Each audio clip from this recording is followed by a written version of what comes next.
be sustainable. So sustainable is not always very positive way. And this kind of company want to be sustainable. This kind of company as well. You know this company? GE. Anyway, so I wouldn't say they are very evil, but anyway, they are not doing very well things. But sustainable have a very brilliant definitions that the things that we're creating now actually have to think about the next generation, how we can live in. So SDGs, I don't know if you guys know it or not, but United Nations actually issued 17 goals of sustainable development in 2015.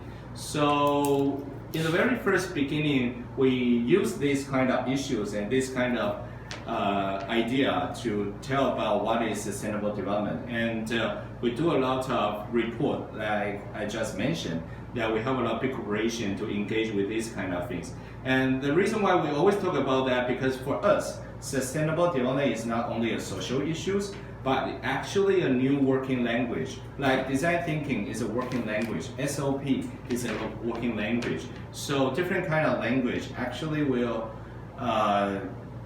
change your mindset as well. So SOP is a working language, design thinking is a working language, big data analysis is a working language. So we think, what about sustainable development might be another new working language nowadays. So anyway, that's why I keep talking about social issue become business strategy.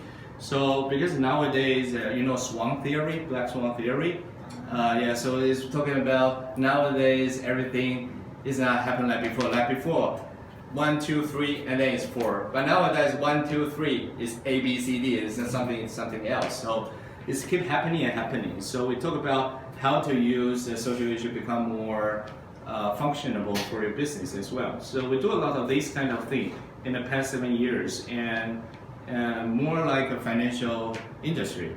So, and then we got bored. So about 3 years ago, I asked my team to engage with different kind of industry, like like Apple, they are doing the product like telephone, like laptop, right? But nowadays they actually have their own power system to run whole because I don't know in Korea, but in Taiwan, the power system is owned by the government. But in the United States, power system actually can owned by the private sector. So actually, iPhone, they have a system called Siri, right? So you need a very big data center to run the Siri, right? So the data center will run a lot of energy. So energy is very high cost. So Apple company actually creates their own power system to create the power for the energy to run the data center. So they do a lot of things like that. And because of that, they also help them to increase more revenue, because the energy fee used to be a cost, right? But they have their own power system now. So they can sell the power or energy to the other company they want to sell. So more like an electronic company now, I think. And IKEA actually do the same thing as well. So we keep telling about that. So about 3 years ago, we actually, this is our tools that we keep talking about, what is sustainable development tools. So this is our client.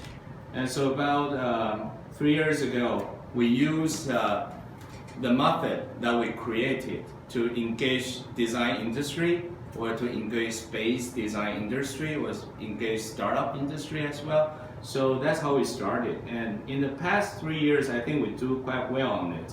So I want to show you.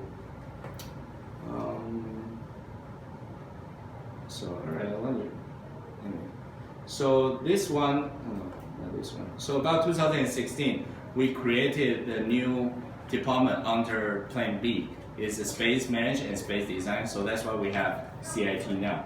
And we also use a method that we created to plus the spaces and see how it's going to be different.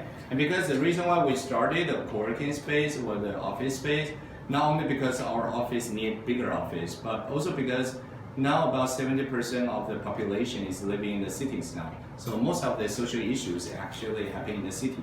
So we think about if we can create the spaces that can also solve some social issue problems, then might be a working spaces, because 80% of our time is spending in the working spaces. So anyway, so we started the working spaces, and we actually do a lot of research about history of the working spaces. and then we rent it from the city hall. It used to be a football stadium, and you know why it never been used? Because our government is very stupid. Because there's an airport next to the football stadium. So if you play a game, if you whistle, you actually cannot hear because the airplane from China. So very stupid urban planning issues. Anyway, so it has been abandoned for years. So never been used for 12 years or 20 years or even more. So before we came in here, actually there's nothing here. So we rented from the city hall. And then in 2016, so we created CIT. So this is a space I'm going to show you around later. So it's one of the biggest co-working space now, and there's about 58 companies here, about 300 or 400 people working here every day, including 2 incubator and 3 venture capital as well. And there are a lot of events happening here.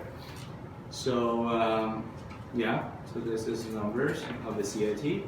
And anyways, and we still care about what we call that is a urban issue or something. So our team actually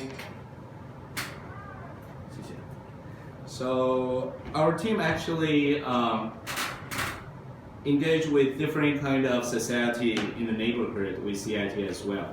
So we also have another project, I think you guys will be interesting. It's called Park Up, because there's a lot of small idle spaces in Taipei is not being used. It's just abandoned there. It's very waste.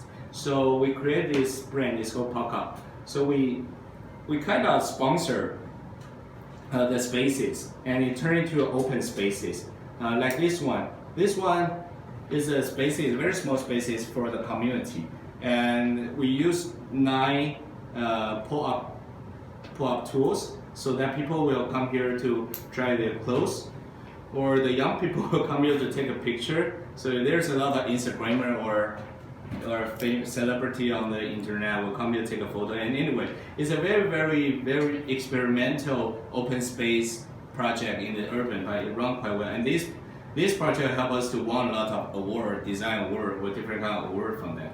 So later, our city hall asked us to do more park management, like I just mentioned. So we actually created a playground system, a new playground system, by using also the same method with the design. So we created a new playground system that like this. So this is a new playground system that can engage with different, not only the plastic, very typical playground, but the new playground system that we created.